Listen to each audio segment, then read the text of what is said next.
कृषि विधेयक के दो कृषि विधेयक पास हो गए हैं।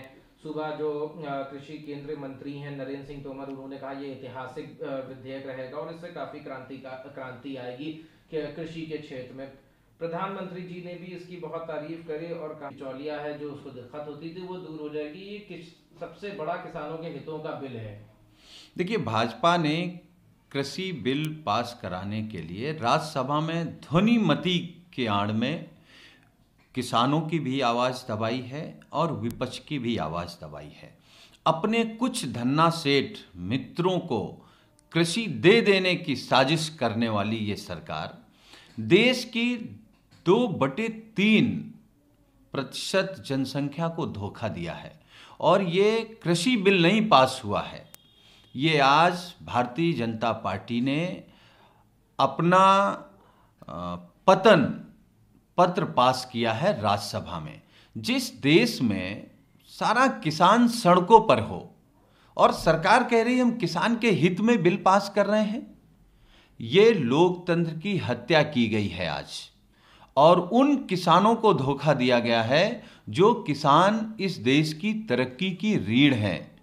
और भाजपा ने आज साबित कर दिया है कि वो किसान विरोधी है। जितने भी लोग आज इस बिल की प्रशंसा कर रहे हैं भारतीय जनता पार्टी के नेता, उनमें 90% नेता ऐसे हैं जो यही नहीं जानते हैं कि इस देश में किस मौसम में कौन सी फसल किसान बोता है, कैसे बोई जाती है, कैसी काटी जाती है, वो लोग ज्ञान दे रहे हैं कृषि बिल पर। इससे ज्यादा दुर्भाग्य क्या होगा। सर, मुख्यमंत्री योगी आदित्यनाथ ने शुभकामनाएं दी, काफी तारीफ करी और बताया किस तरीके से ये जो दो विधेयक पास हुए ये कितना बदलाव लाएंगे और कितना ज्यादा इसका असर होगा, फायदा होगा।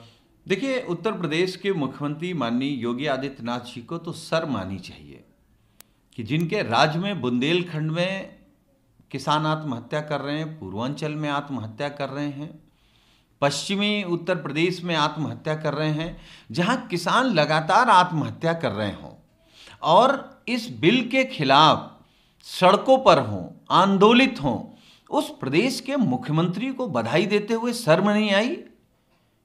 और योगी जी कितना जानते हैं किसानी के बारे में, कितना जानते हैं कि किसान कितनी मेहनत करके अपनी उपज पैदा करता है। तो मुझे लगता है कि ये मजबूरी है योगी जी की कि उनको प्रधानमंत्री जी के तानाशाह इस फैसले पर केवल वो बधाई ही दे सकते हैं, सवाल खड़ा करने की हिम्मत नहीं है। सर, इस विधेयक को, इन दो विधेयक को लेके काफी आज निंदा भी हुई विपक्ष की तरफ से, क्योंकि जिस तरीके से इस बिल को पास किया गया तरीका भी था वो भी नहीं सही था और बिल में भी नहीं सुना गया कि विपक्ष इसमें क्या कहना चाहती, किसान क्या कहना चाहते। तो उसी के ऊपर राहुल गांधी ने भी एक ट्वीट किया है। उन्होंने कहा जो किसान धरती से सोना उगाता है, मोदी सरकार का घमंड उसे खून के आंसू रुलाता है। राज्यसभा में सरकार ने किसानों के खिलाफ मौत का फरमान निकाला, उससे लोकतंत्र शर्मिंदा है।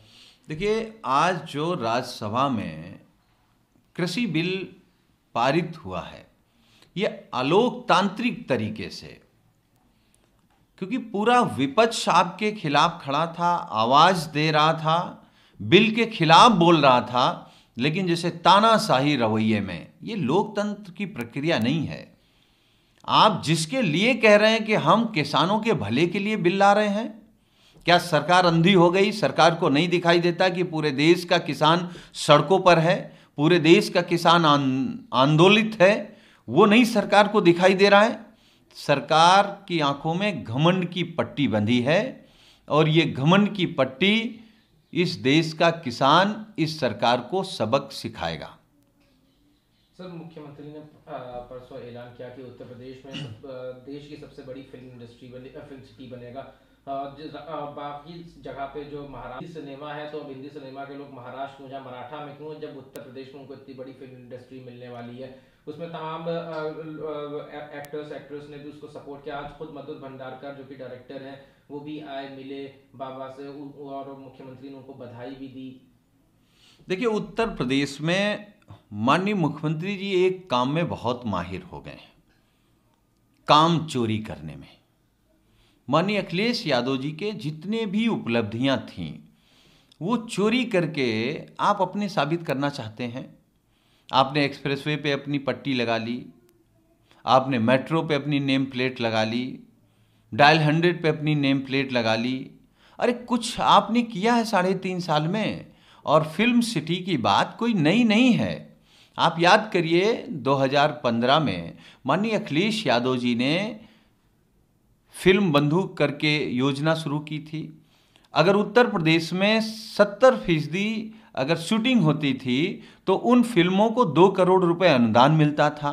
तो ये काम माननीय अखिलेश यादव जी की योजना है, इसको भी योगी जी आपने चुरा लिया।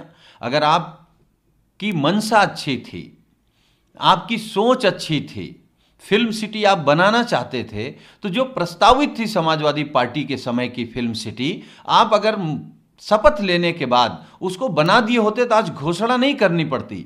अब तक फिल्म सिटी बन गई होती, यहां फिल्मों की शूटिंग शुरू हो गई होती और बहुत कलाकारों को मौका मिल जाता। क्योंकि अब तो आपके पास 16 महीना बचे हैं, आप 16 महीना की संविदा पे हैं, अब कागज पे बना सकते हैं फिल्म सिटी, जमीन पर नहीं उतार सकती योगी सरकार फिल्म सिटी। सर लगा भी बढ़ता जा रहा है।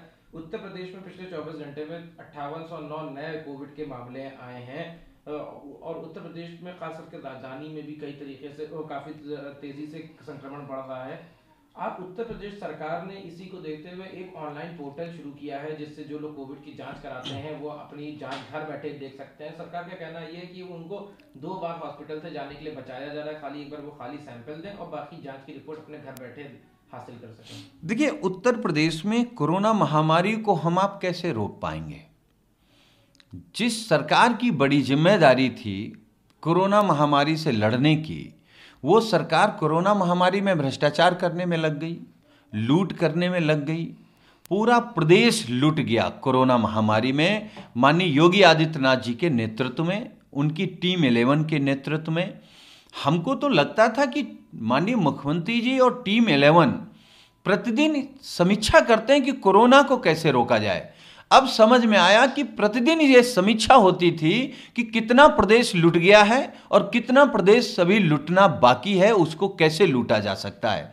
योगी जी के नेतृत्व में जो उत्तर प्रदेश में लूट हुई है, इससे ज़्यादा शर्मनाक बात क्या होगी। और जिस तरीके से प्राइवेट हॉस्पिटल अब लूट रहे हैं, उन पर कोई नकेल नहीं है योगी सरकार की।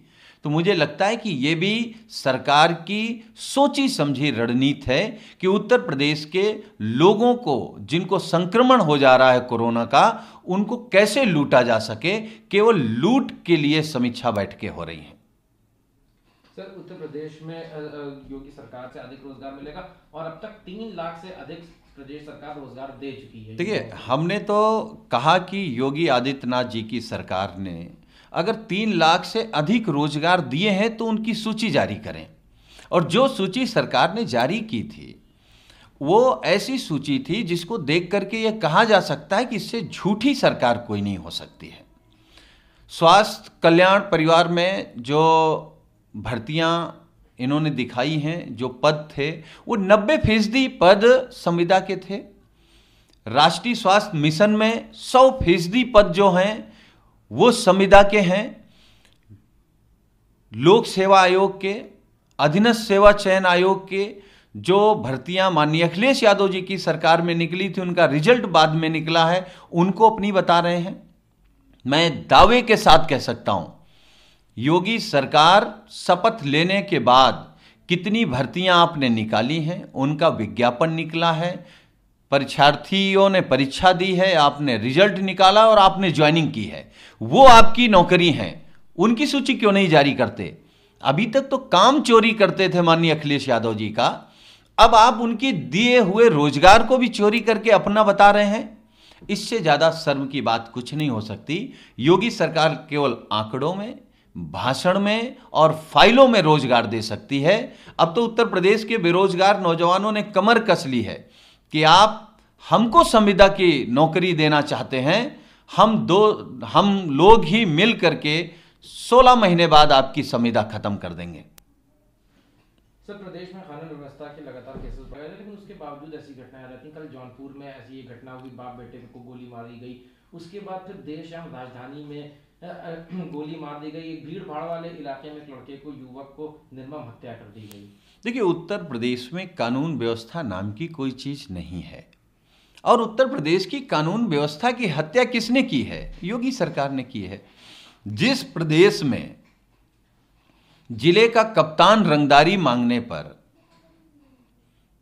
हत्या करवा देता हो, रंगदारी न देने पर डीएम शामिल हो, जिस प्रदेश में 3-3 बार के विधायक की हत्या इसलिए हो जाती कि भारतीय जनता पार्टी के गुंडों को जमीन कब्जा करना था, जिस प्रदेश में बलात्कारियों का वेलकम भारतीय जनता पार्टी करती हो, स्वागत करती हो, अभिनंदन करती हो, जिस प्रदेश में सुबोध इंस्पेक्टर को का हत्यारा जिसका वेलकम भारतीय जनता पार्टी करती हो, तो उत्तर प्रदेश में अपराधियों का संरक्षण खुद योगी सरकार कर रही है।